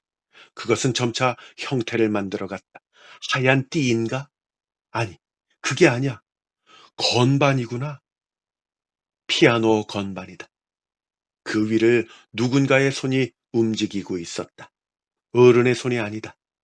손가락이 가늘고 길지만 명백히 아이의 손가락이다. 그것은 바로 기쿠오의 손인 것이다. 그가 어린아이였던 때의 손이 건반을 두드리고 있었다. 신비한 감각이 덮쳐들었다. 피아노를 치는 기쿠오의 속마음이 전해져 오는 것이다. 도시아키의 생각이 아니다. 그건 명백히 기쿠오의 생각이었다. 그 옛날을 그리워하는 마음이다. 피아노 치는 것이 너무 좋았고 연주 소리에 몸을 맡기면 너무도 행복했던 그때로 마음이 내달리면서 다시 그 시절로 돌아가고 싶다고 간절히 바라고 있었다. 하지만 그 뒤편에는 원통해하는 마음도 있었다. 길을 잘못 든 것을 깊이 후회하고 있었던 것이다. 그 잘못이란 너무도 쉽게 음악을 내버린 것이다. 게다가 단순한 후회가 아니다. 거기에는 참회와 사죄의 마음도 포함되어 있었다. 그 상대는 물론 어머니인 다카코였다. 그저 좋아서 쳤을 뿐인 피아노가 어머니에 의해서 힘겨운 고행이 되어버렸다고 원망하던 시기도 있었다. 피아니스트가 아니라 작곡가가 되겠다고 한 것도 어머니 생각대로는 하지 않겠다라는 반발심 때문이었다. 그런데도 변함없이 응원을 해주는 어머니 다카코의 애정이 솔직히 성가시고 부담스러웠다. 음대에 들어가 자신의 재능이 부족하다는 것을 통감하면서 어머니의 기대는 더욱더 어깨를 찍어 눌렀다. 말도 없이 학교를 자퇴할 때 죄책감은 전혀 없었다. 오히려 어머니가 실망하는 모습을 보고 통쾌한 느낌마저 들었던 것이다. 음악에서 도망친 뒤에는 다양한 것을 시도했다. 나는 대체 무엇을 할 수 있는지, 어디에 내 자리가 있는지를 끊임없이 모색했다. 하지만 찾을 수 없었다.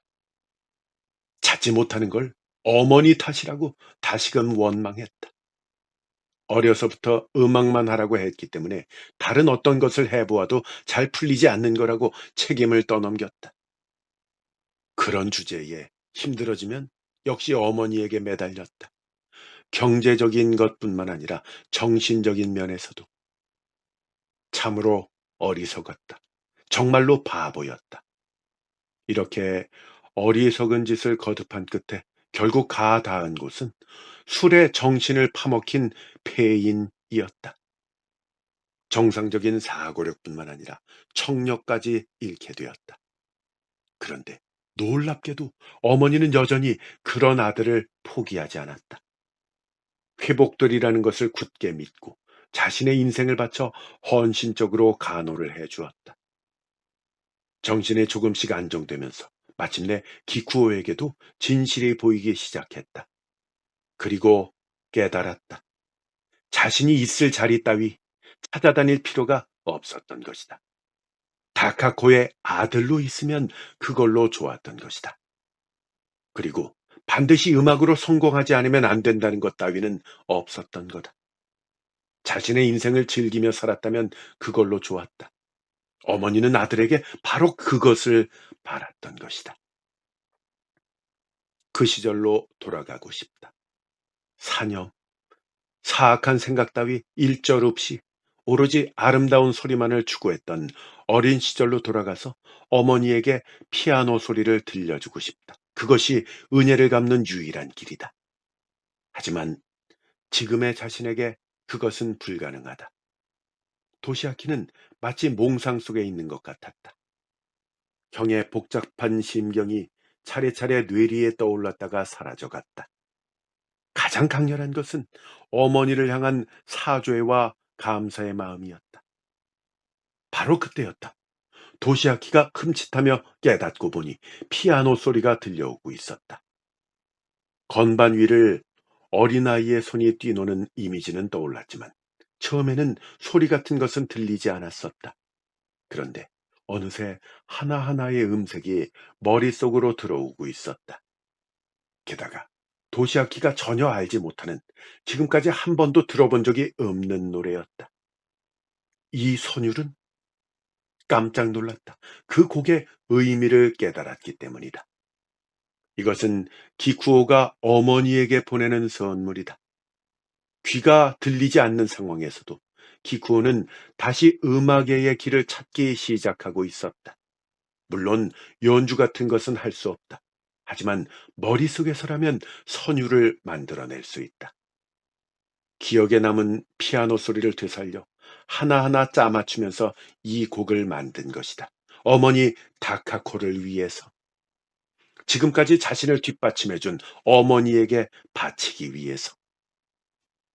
이 소리를 들어주었으면 하고 기쿠오는 그 편지를 남겼던 것이다.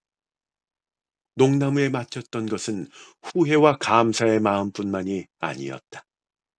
기쿠오가 가장 전하고 싶었던 것은 바로 이 선율이었다. 도시아키는 퍼뜩 정신이 들었다.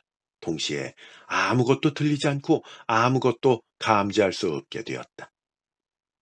수념의 시간이 끝났다는 것일까? 천천히 눈을 떴다. 촛대의 밀초는 그새 짤막해져 있었다. 손전등의 스위치를 켠 뒤에 불을 훅 불어서 껐다. 머리가 조금 멍했다. 긴 꿈에서 깨어난 기분이었다. 하지만 결코 꿈 따위가 아니다. 분명하게 자신은 형이 농나무에 맡긴 염원을 받은 것이었다. 이렇게 긴 이야기를 유미와 레이토 앞에서 끝낸 도시아키는 자신의 스마트폰에서 형이 남겼다는 피아노 곡을 들려줍니다. 이 곡은 도시아키가 흥얼거리는 음과 같은 곡이었어요. 유미는 아버지에게 이 곡을 어떻게 녹음했느냐고 묻자 도시아키는 그 여자라고 말합니다. 그 여자는 유미가 아버지를 미행했을 때 아파트에서 아버지와 같이 나온 여자였어요. 그러면서 어떻게 된 상황인지에 대해서도 얘기해줘요. 도시아키는 농나무에서 마음속으로 들었던 형이 어머니에게 남긴 피아노 선율을 실제로 피아노 음악으로 구현하기를 바랐어요. 하지만 머릿속에 있는 선율을 실제 피아노로 구현하기는 쉽지 않았습니다. 결국 이런 일에 전문가를 찾게 되었고 그 전문가가 바로 유미가 미행 끝에 발견한 여성이었던 것이에요. 즉 유미 아버지는 그녀와 자주 만나서 형이 마음속에 남긴 피아노 선율을 실제로 구현하기 위해 노력하고 있었던 것이에요. 하지만 도시악기는 음악의 문외한이었기 때문에 쉽지 않았고 할 수 없이 농나무에 자주 와서 형이 남긴 피아노 선율을 계속해서 머릿속에 담아가서 전문가인 그녀에게 좀 더 비슷하게 만들어 달라는 작업을 하고 있었던 것이에요. 이 이야기를 들은 유미는 자신의 아버지를 의심했던 것에 대해서 미안해합니다. 이렇게 기쿠오가 농나무에 남긴 피아노 선율을 구현하기 위한 도시아키의 노력은 계속되었는데 한 가지 시도해본 방법이 농나무에 녹음기를 가지고 가서 도시아키가 흥얼거리는 것을 녹음을 한다는 방법이었어요. 그래서 도시아키가 농나무에서 수념을 할 때 음악을 흥얼거렸던 것이에요. 하지만 이것도 형이 남긴 정확한 선율을 재현하기는 쉽지 않았어요. 그런데 유미가 갑자기 아빠의 머릿속에 있는 피아노 선율을 재현할 수 있는 기가 막힌 좋은 아이디어가 떠올랐다고 말해요. 그것은 도시아키가 금음날 농나무에다가 자신의 기억을 맡기고 딸인 유미가 보름날에 농나무에 맡긴 아버지의 기억을 받으면 음악성이 뛰어난 유미가 큰아버지가 남긴 피아노 선율을 더 잘 재현할 수 있을 거라는 의견이었어요. 다들 기가 막히게 좋은 방법이라고 말했어요. 하지만 유미의 아버지인 도시아키는 아주 좋은 방법이라고 동의하면서도 주저합니다. 이유가 있었어요. 이 방법을 사용할 경우 유미가 아버지가 남긴 큰아버지의 피아노 선율만 받는 것이 아니라 아버지의 그동안 살아온 모든 삶의 궤적을 들여다보게 된다는 것이에요. 좋은 것들만이 아닌 아버지의 추악한 면도 알게 된다는 것이었어요. 그렇기 때문에 유미 아버지는 딸이 농나무에서 자신의 기억을 받는 것을 망설이게 된 것이에요. 하지만 유미는 아버지를 계속 설득해서 결국 이 일을 시행하게 됩니다. 결국 유미는 아버지가 맡긴 기억을 보름날에 농나무에 들어가서 받게 되고 큰아버지가 남긴 피아노 선율을 정확하게 재현하게 되었습니다. 이야기의 배경은 바뀌어서 레이토는 치훈애의 부름을 받고 그녀의 집으로 갑니다. 치훈애가 살고 있는 집은 큰 저택이었는데 그곳에서 치훈애는 특별한 것을 보여줘요. 수목화가 걸려있는 벽을 통해서 비밀 통로가 있고 그곳은 지하실로 내려가는 곳이었어요. 치운회를 따라 내려가 보니 그곳에는 오래된 책자가 빼곡히 꽂혀 있었고, 이 책자들은 150년 동안 농나무에 와서 소원을 맡기고 받은 사람들의 기록이었어요. 치운회는 레이토에게 앞으로 이 모든 것들을 맡아서 관리할 사람이 레이토라고 말하며, 자신이 가진 모든 재산도 레이토가 물려받을 거라고 말해요. 한편 치운회는 이번 금음날에 농나무를 예약한 사람은 자신이 받을 테니 레이토에게 어디를 갔다 오라고 합니다. 그런데 금음날 예약했다는 사람을 레이토가 우연히 만나는데, 그 사람이 금음날에 예약을 하지 않았다는 것이에요. 이 말을 들은 레이토는 어떤 것을 눈치를 채는데, 그것은 치운회가 농나무에 자신의 기억을 남기려고 한다는 것을 알게 된 것이에요. 이에 레이토는 치운회 몰래 보름날에 농나무에 들어가서 치운회의 기억을 받게 됩니다. 그리고 치운회가 살아온 모든 삶의 여정들도 알게 되었어요. 그것은 치운회의 이복동생이자 레이토의 할머니에게 잘하지 못한 후회와 미안함을 포함한 것이었어요. 한편 유미를 통해 기쿠오가 농나무에 남긴 피아노 선율을 완벽하게 재현하게 되었다는 것을 알게 된 레이토는 그 피아노 선율이 궁금해서 유미에게 물어봐요. 이에 유미는 완벽하게 구현된 피아노 곡을 들려주겠다고 해요. 그런데 그 장소가 자신의 할머니가 치매로 입원해 있는 요양원이라는 것이에요. 기쿠오가 자신의 어머니에게 남긴 피아노 곡을 비록 현재 치매를 앓고 있어서 알아들을 수는 없을지 몰라도 꼭 들려주어야 한다는 것이에요. 그래서 크리스마스 이브에 요양원 사람들을 모아놓고 피아노 연주회가 열립니다. 레이토도 치운회와 함께 참석을 합니다. 연주가 시작되고 잠시 뒤에 레이토는 전혀 다르다라고 생각했다. 물론 곡 자체는 이전에 들은 것과 동일했다. 하지만 음의 중첩이나 구성의 복잡함, 그리고 섬세함은 그때의 것과는 비교도 안 될 만큼 전체적인 인상에서 전혀 질이 달랐다. 단순히 무지천과 이 정교한 무늬가 들어간 테피스트리 정도만큼의 차이가 났던 것이다. 귀를 뚫고 들어온 선율은 몸속 저 깊은 곳까지 울렸다. 그 찬양을 음미하는 참에 다시금 새로운 음의 전개가 더해진다. 자신의 몸이 호응하는 감각에 레이토는 도취되었다. 언제까지고 그 선율에 몸을 맡기고 싶었다. 명상과도 같은 경지에서 레이토를 현실로 다시 끌어낸 것은 뜻밖의 것이었다. 쥐어 짜내는 듯한 가녀린 소리가 귀에 들어왔던 것이다. 구호, 구호! 라고 들렸다. 그건 오른편에서 나오는 소리였다. 레이토가 옆을 돌아보니 유미도 마찬가지로 그쪽으로 고개를 돌리고 있었다. 그 앞에 도시아키도 뭔가 이상한 일이 일어난 것을 눈치챘다. 그때 느닷없이 누군가가 일어섰다. 유미의 할머니 다카코였다. 소리를 내는 것은 바로 그녀였던 것이다. 쿠오, 쿠오. 이윽고 레이토도 그녀가 어떤 말을 하는지 알아들었다. 기쿠오. 자신의 큰아들 이름을 부르고 있는 것이다. 기쿠오, 기쿠오, 피아노, 기쿠오. 뭔가에 들씌운 것처럼 그 말을 되풀이하고 있었다. 도시아키가 어머니라고 부르면서 자리에서 일어섰다. 다카코는 기쿠오가 치는 거, 기쿠오야, 기쿠오, 기쿠오, 아, 기쿠오. 다카코는 두 손으로 입가를 가렸다. 이윽고 그녀의 눈에서 주르륵 눈물이 흘렀다. 도시아키가 어머니의 어깨에 손을 얹었다. 어머니, 맞아요. 형님 노래예요. 어머니, 형님 노래라고요. 형님이 어머니를 위해서 만든 노래입니다. 이 귀도 안 들리는 사람이 머릿속에서만 만든 노래예요. 어머니, 하나도 놓치지 말고 잘 들어주세요. 연주는 절정에 접어들고 있었다. 힘차게 피아노를 두드리는 뒷모습을 레이토는 숨을 죽인 채 지켜보았다.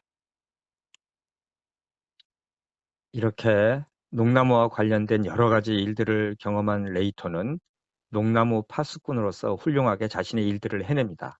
시간은 흘러 치운에는 회사 일에서도 그리고 농나무와 관련된 모든 일에서도 물러나요.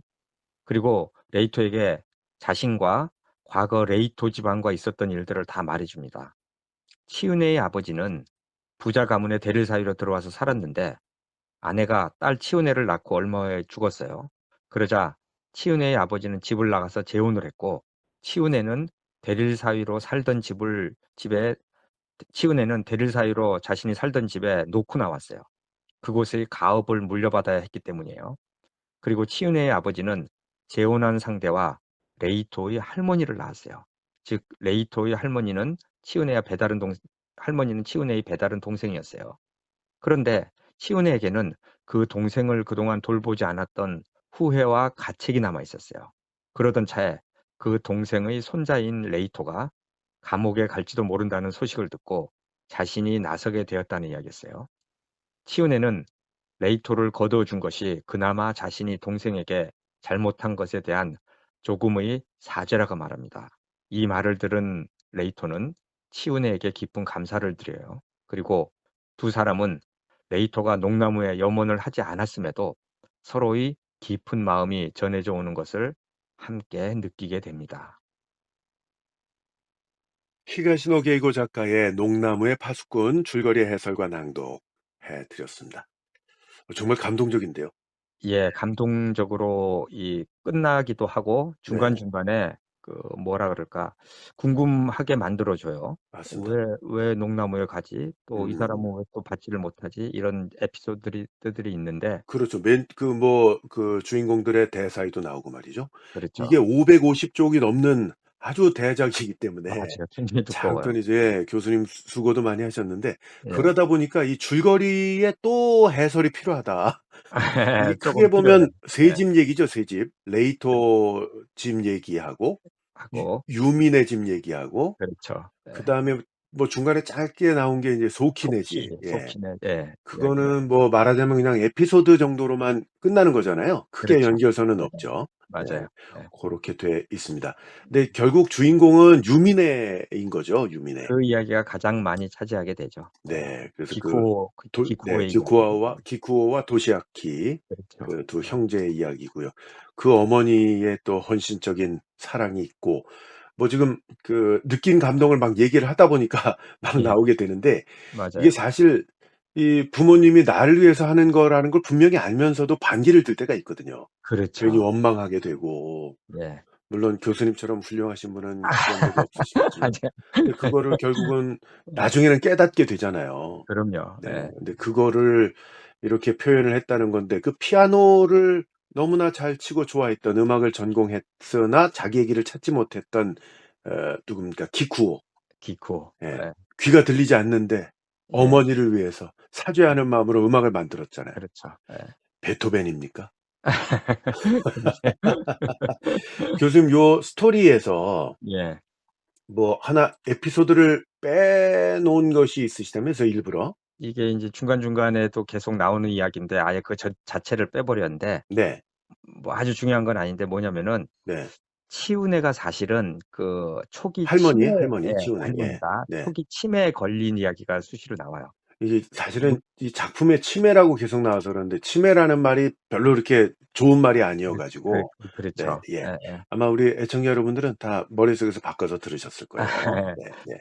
그게 그러니까 알츠하이머. 예. 알츠하이머라고 얘기를 하죠. 네. 그러니까 회사에서 중요한 역할을 맡았었는데 치운에가 네. 본인이 초기 인제 알츠하이머에 걸렸다는 것을 알고는 회사에 은퇴를 알리게 되고 음. 그리고 그것이 더 악화되기 전에 농나무에 염원을 하게 돼요. 어. 그것을 인제 레이토가 나중에 몰래 받은 거죠. 네.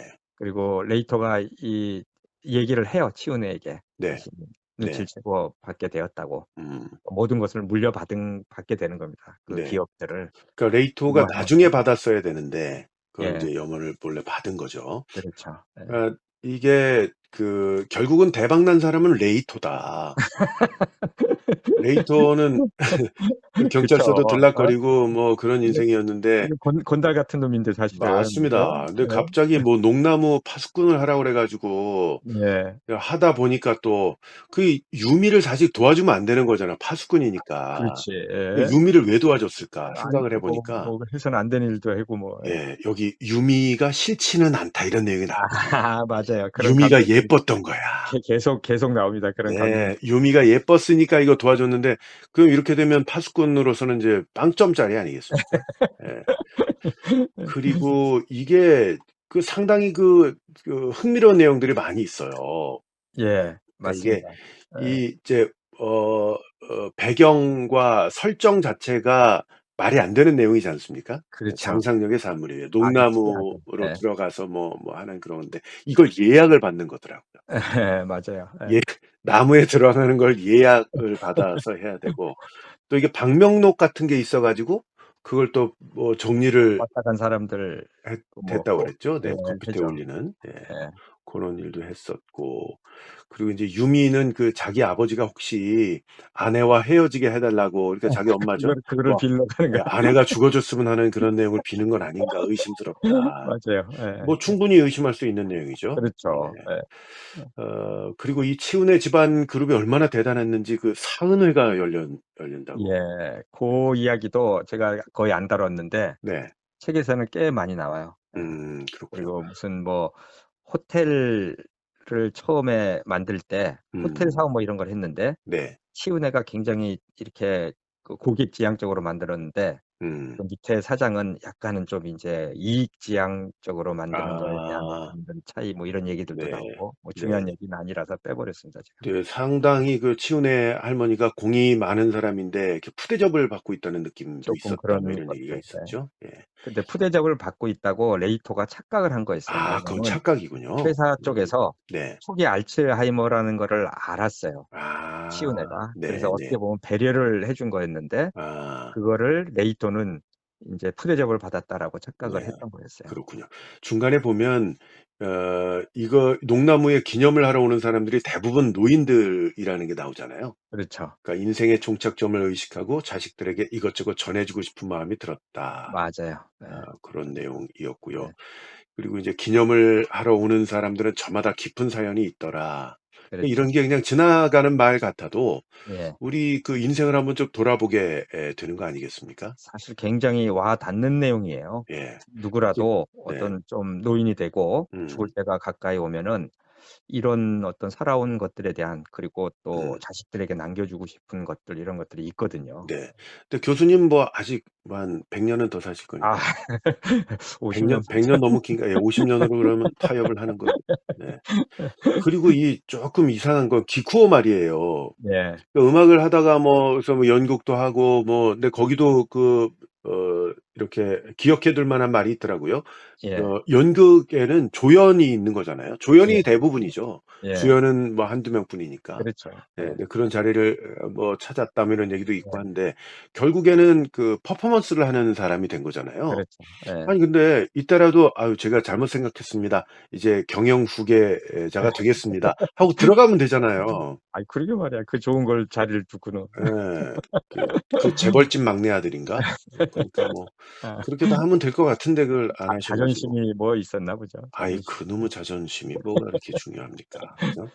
그리고 이 치훈의 요분이 조용한 예. 어조로 말한 게 저는 또 마음에 와 닿거든요. 예. 어떤 거요? "언어의 힘에는 한계가 있다. 아 맞아요. 마음속에 맞아요. 있는 생각 모두를 언어만으로 전달하는 건 불가능하다." 맞아요. 예. 와, 저는 말하는 직업이잖아요. 아 예. 누군가의 생각을 잘 전달할 수 있도록 도와주는 게 예. 제 역할인 건데 예. 이렇게 할 수 있다면 참 좋겠다. 왜냐하면 "아 다르고 어 다르다."는 말이 있잖아요. 예. 그렇죠. 그런 속담이 있죠. 그래서 그래서 네. 예 사실 그 농나무의 인제 주제가 이런 거죠. 거기에 네. 모든 거를 맡긴다는 거죠. 뭐 아, 나의 어떤 일부만 맡기는 게 아니고 그렇죠. 나의 그러니까 살아온 삶과 기억들과 네. 생각들을 다 맡기고 그걸 또 그대로 받는다는 거. 맞습니다. 생각과 기억을 이렇게 한다는 건데 결국은 요즘 계속 이야기가 되고 있고 또 계속 발전을 거듭하고 있는 AI가 아닌가. 아. 누군가의 생각을 몽땅 다 그러게요. 업로드 해 놓고 예. 원하는 사람 뭐 혈연 관계면 다운로드 받게 해 주고. 가능하네요, 그거 진짜. 네. 그런데 이게 한 사람의 인생을 그 생각으로 다 받아들이게 된다면 선조 거부터 쭉 받는 거 아니에요?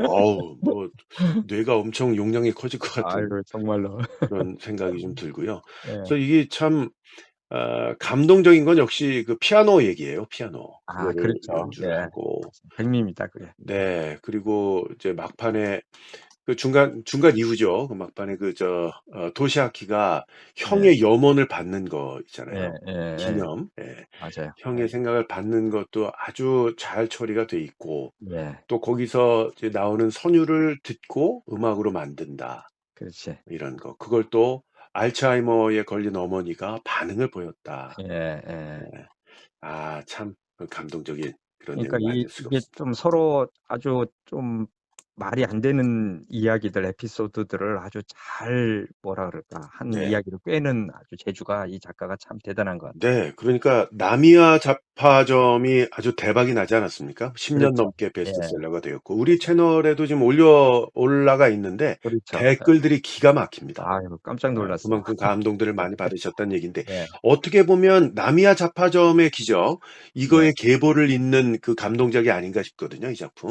맞아요. 참 비슷합니다. 네. 왜냐면 그 나미야 잡화점의 기적이 과거의 편지가 현재에 도착해서 벌어지는 에피소드들이고요. 복잡해요. 그래서 복잡합니다. 네, 예. 인물도 많고. 그리고 농나무의 파수꾼은 과거의 선조들이 남긴 기억들을 후손이 받게 된다는 스토리. 네.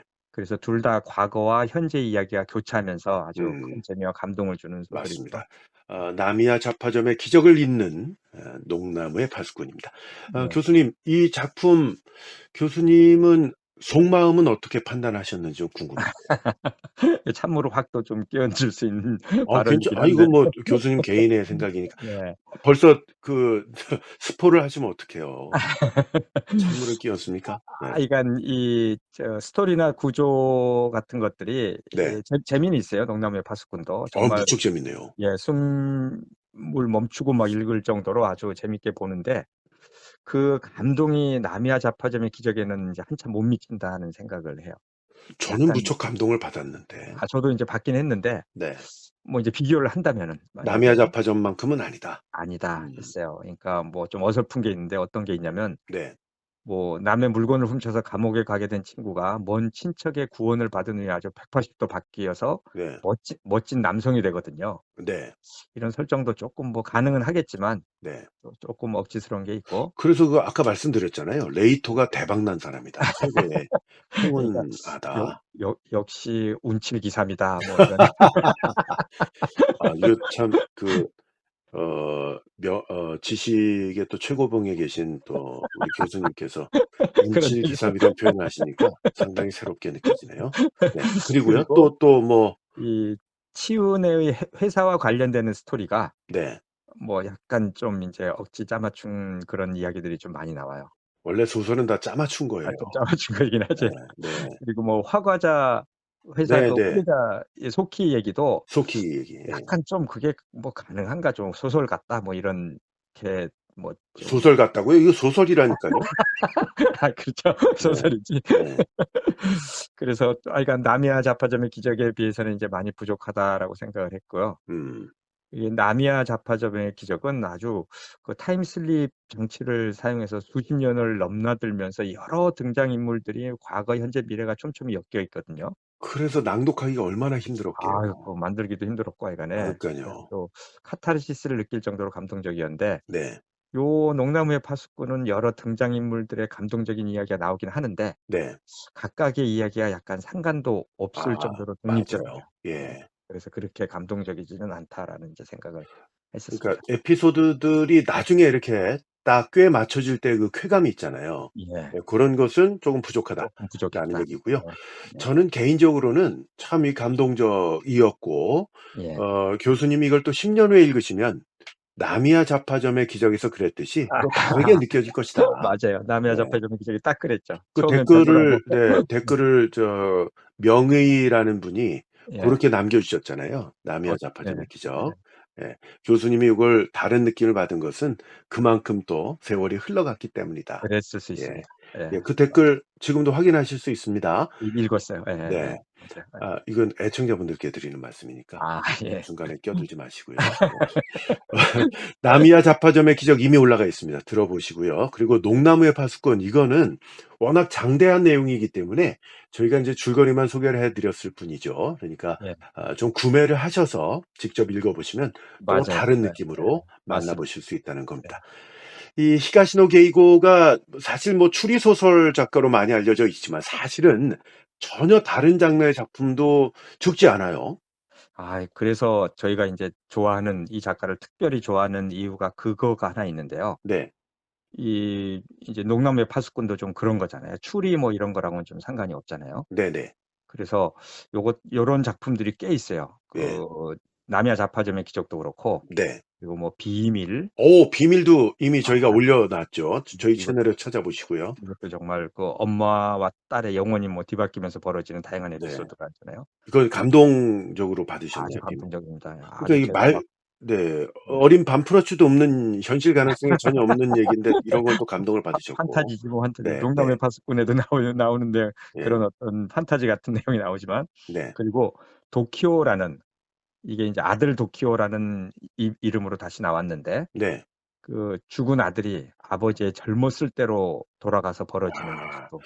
맞아요. 도키오 저도 재밌게 읽은 기억은 있는데 예. 내용은 전혀 기억이 안 나고 요거는 교수님 우리 좀 다뤄야 되지 않을까요? 언젠가는? 이거는 도키오? 아예 안 다뤘어요. 저기를 네.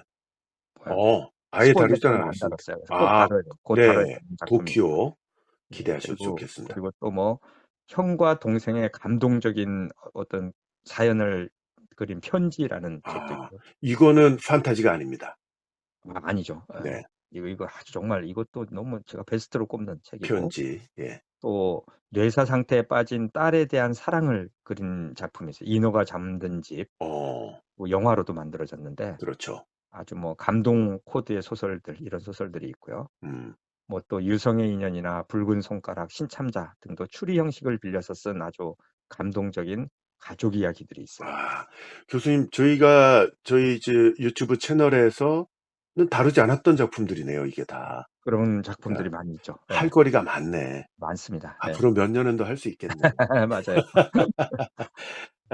교수님 이 농나무의 파수꾼은 또 2 편이 출간된다는 소식이 예. 있죠? 그 소식이 들려와서 저희가 또 이렇게 준비를 해 주신 건데요. 스포일러 편을 예. 또 한 건데 5월 달 2024년 5월 달에 네. 2 편이 나온다는 얘기가 얘기가 있고 예. 지금 방송을 들으시는 시점에서 이미 나와 있을 수도 있습니다. 그럴 가능성이 네. 높습니다. 네. 참고하시면 좋겠습니다.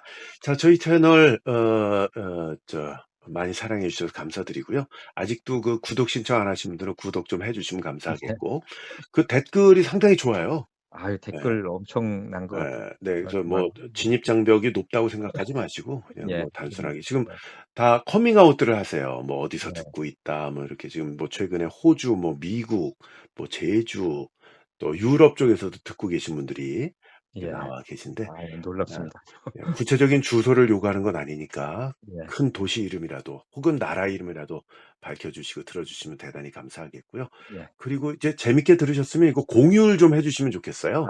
예. 그렇죠. 더 많이 이렇게 늘어날 수 있도록 예. 해 주시면 감사하겠고 저희가 제작비 그 후원 말씀은 거의 드린 적이 없지 않습니까? 예. 예 뭐 혹시 하실 분들은 저희 설명란에 보시면 나와 있고요. 슈퍼 땡스라는 것도 이렇게 돼 있다는 것도 다시 예. 한번 말씀드립니다. 히가시노 게이고 작가의 농나무의 파수꾼 550 페이지가 넘는 거를 정리하시느라 수고 많으셨습니다. 교수님 예. 감사드리고요. 예. 다음 시간에 더 좋은 작품으로 함께 하시죠. 예. 그러겠습니다. 네. 성균관대학교 박인곤 교수님과 함께 했습니다. 애청자 여러분 감사합니다. 안녕히 계십시오.